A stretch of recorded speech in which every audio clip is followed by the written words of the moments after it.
Hey guys, it's Holly. So today I wanted to have a look at two of the Harry Potter D2C sets side by side because I know a lot of people are sort of like, oh, well, like which one do I get? Do I get Diagon Alley? Do I get the Hogwarts Castle? Do I get the Icons? And I feel like out of the three of those sets, Diagon Alley sort of stands completely separate. It's the only one that's minifigure scale. It's really sort of just like a giant playset almost, even though it is sort of still a display piece and a collector's item. Because of the fact that it's got so many minifigures and really focuses on that more so, I'm just going to cut that out of this comparison and actually take a look at the 2018 Hogwarts Microscale Castle, as well as the 20th anniversary Hogwarts Icons Collector's Edition, you know, that giant mouthful. And the reason for that is both of these sets are so highly display orientated, and I know a lot of people as well are really interested in the Icon set because of the three golden figures, and same deal when the castle came out. I personally really just liked the look of it, but more so I was like, dang it, all of the Hogwarts founders are sort of locked behind that $600 castle, which is some figures that I really liked the look of. So today we're gonna have a look at them, sort of compare them. Because they're so giant, we probably won't actually get to look at them side by side, but we'll have a look at them, compare them, and see which one is probably worth your money, since they are quite expensive, especially in the castle's case. That one is just, well, that's a lot. So first up, we're going to have a look at the Hogwarts Icons, and because of the sheer size of both of these sets, we're going to have a look at it in front of this door instead of sort of the regular review setup. Now, the big thing that I want to look at when taking a close look at both of these sets is firstly the sort of exclusive collectible minifigures that you get in it, which firstly is sort of annoying just to begin with. A lot of people can't afford to get these sets and might not want a display piece like both of these. So the fact that both of these sets have exclusive, quite sought after figures, especially in the case of the Hogwarts moments, is really unfortunate. But the big thing I want to focus on is just how well these both work in terms of display ability, as well as just price overall. How much value do you get for your money? Now, the biggest thing with the Hogwarts moments is definitely Hedwig to begin with. The rest of the set does look really good and features a lot of life-size buildable objects. However, you might not actually care about most of these. For example, the Hogwarts house scarves really just feels quite weak. It doesn't look very good. The build for the chocolate frog is really nice, but I think a lot of people can agree that the chocolate frog card is of bigger appeal here. Harry's glasses are really fun. You can wear them. They're life size, but they are quite flimsy. And do you really need a buildable object of Harry's glasses? Not really. The best ones, I think, in this set definitely have to be Harry's wand. I can see a lot of interest in that one. Like I said, the chocolate frog card and the Hogwarts letter besides Hedwig herself, I feel like is another really big appeal here. The books look really nice from a display point of view, but since two of them are just unnamed and they're just sort of there to make the piece look nice, I can't see too many people being too into that one either. As you spin this set around, you can see some more of the objects. First up, you've got this golden snitch, which looks quite nice. However, it's a shame, like I said in my review, that these wings are not brick built. The gold just doesn't look all that great and it doesn't quite capture the shape as much as I would have liked it to. Then you've got all of the potions bottles, which look really nice, but again, I feel like not too many people are going to care for these just on their own. Maybe besides the Polyjuice potion, it's the most popular one. Same with the Gillyweed, I guess. And the Felix Felicis again looks really nice, but I don't know how many people would sort of want that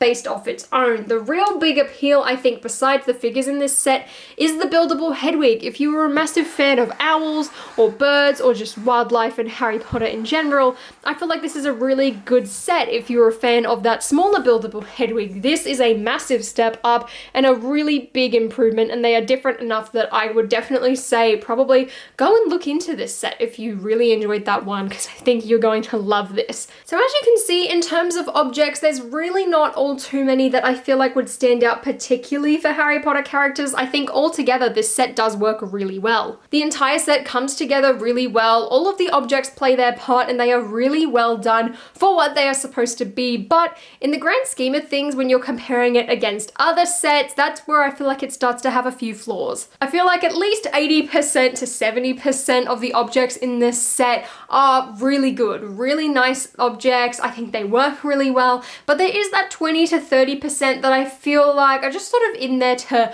bulk it up and just sort of because it was easy to build. And while I do really like the set as a whole, when you are comparing it to something like the Hogwarts Castle, it doesn't stand as strong. So I think the big advantage to this set is basically the build techniques used. This is very creative. It's an amazing build experience. And I mean, in terms of sort of where you were going to display it, I think it would look really nice in a bookcase up against sort of the rest of the Harry Potter books. And maybe if you're a Funko collector, I think this would look really nice up against there, as well, of course, the remainder of Lego Harry Potter and all of the Lego Harry Potter sets. I think it's going to look really, really nice. In saying that though, I don't know how many people really do have space or want to make space for a set like this in a shelf. It does look very, very, very pretty, but I do think in the grand scheme of things, I don't think this set is going to particularly sort of raise in value all too much besides the golden figures. I don't think that the sort of design and style of it is sort of as memorable and iconic as the Hogwarts Castle. However, this one has a lot more variation in colors. It has a better color scheme overall. And visually, color-wise, it is a lot more impressive than the Hogwarts Castle. So the last aspect of the Hogwarts Icons set is the minifigure display stand, and I think overall, compared to the Hogwarts Castle, these figures are a lot more desirable. Firstly, the characters are more well known. I know sort of the founders are a huge part of Harry Potter, but if you're just a film fan, these are the characters you sort of think of. I also really like these printed tiles. It's a lot better than the stickered ones in the castle. The fact that you get a golden Hagrid, Dumbledore, and McGonagall is incredible, and they are as well all 20th anniversary pieces having that special printing on the back. It just makes them a lot more interesting, I feel like, and if you've gotten any of the other sets from the 20th anniversary wave, these are going to complement that nicely. You can even extend the stand out, which is an amazing feature of this. Just the chocolate frog card that Dumbledore's in on his own as well is a really beautiful design and something very iconic to the Harry Potter franchise, so it's really good to see that being included in the set, and again, is one of the best buildable objects in that. So in comparison, we have the Hogwarts Castle minifigures. Now, something important to note is that the Sword of Gryffindor does not actually come with Godric Gryffindor in this set. And this is because that piece didn't exist at the time that this set was made. And that's just sort of a sign of aging, I guess. Considering the set is only 3 years old, we've already had an upgraded piece for the Sword of Gryffindor. And I can see us potentially getting an upgraded piece for Helga Hufflepuff's cup as well in the future. So there is that to keep in mind. Now, like I sort of touched on, the Hogwarts Castle actually has stickered pieces for all of them instead of printed tiles like the Hogwarts Icons does, which is quite frustrating considering these did exist in the advent calendar later on that year. So it's just sort of one of those things, if you're spending that much money on a Lego set, you really want those details. Now, arguably, I don't think the figures are bad at all. They have really nice printing and just sort of fit in your collection as is. They're not just sort of gold special versions. These can be added anywhere. You can put them inside picture frames and Hogwarts mock. They work really nicely, and because of the nature of sort of how they're designed, they have really, really nice colors. Although also, in my personal opinion, I definitely think the base for the Hogwarts Castle is just a lot more plain. I think the printed Harry Potter tile really adds a lot to that, and I also just like the color scheme a lot better. Having it gold and brown, I think it looks a lot cleaner. This one just sort of looks like something like a kid could throw together really easily,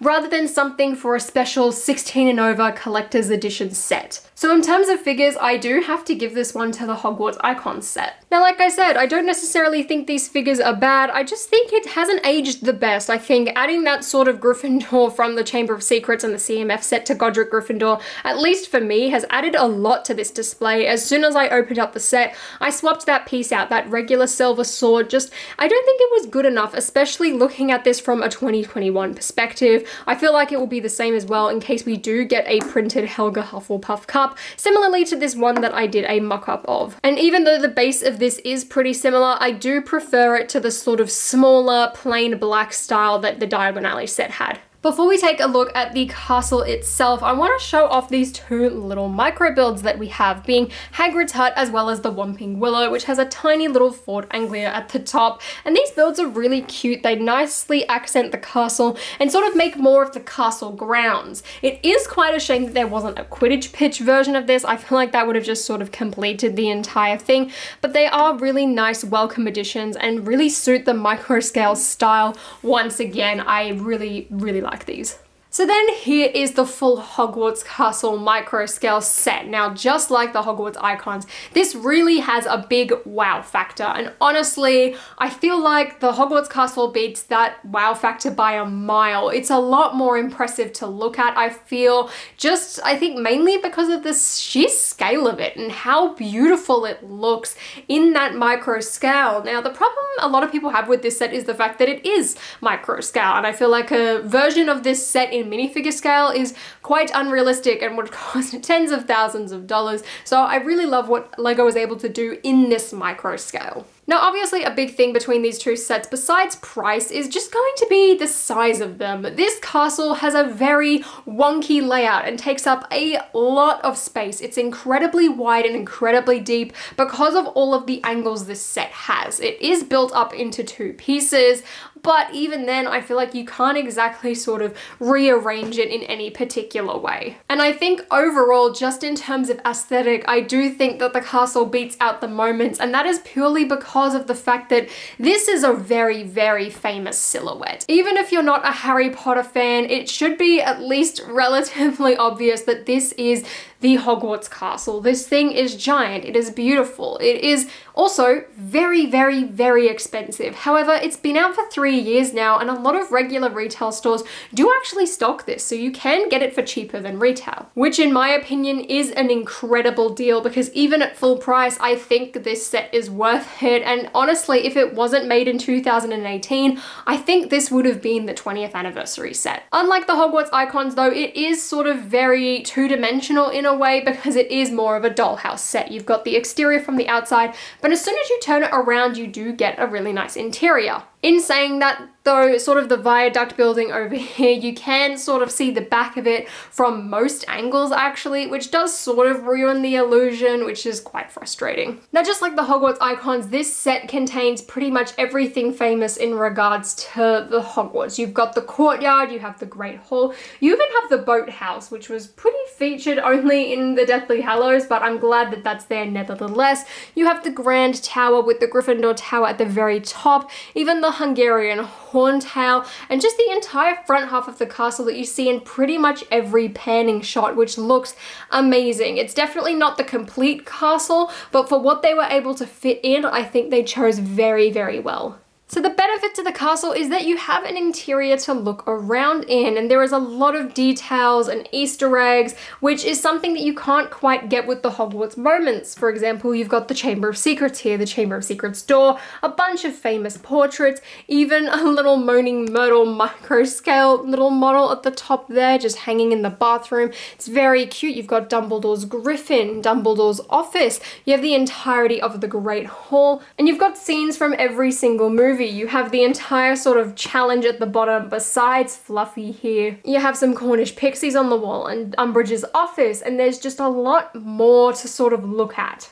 And while the layout is pretty inaccurate, I love the fact that we've got so many different rooms, like the Room of Requirement and the Potions classroom and the Gryffindor Common Room and the library. It's just a lot more vibrant, and even on the inside, there is still an insane amount of detail to this, and just like the Hogwarts Icons, it's very clean and very finished. So a big thing that I loved about the Hogwarts Icons was the whole build process. So in comparison to that, I really don't think this castle can compete. The Hogwarts Icons was very unique, had a lot of great techniques used, and while overall this build is incredibly impressive, I don't think the process of getting there is quite as fun. Because this piece has so many tiny bits from being micro scale, it can be pretty fiddly and quite easy sometimes as well to just overlook look steps, I'm probably missing a bunch of 1x1 cheese slopes on the bottom rocks, for example. However, seeing this come together is incredibly satisfying, and I love how it's all sort of one big set, whereas the Hogwarts Icons,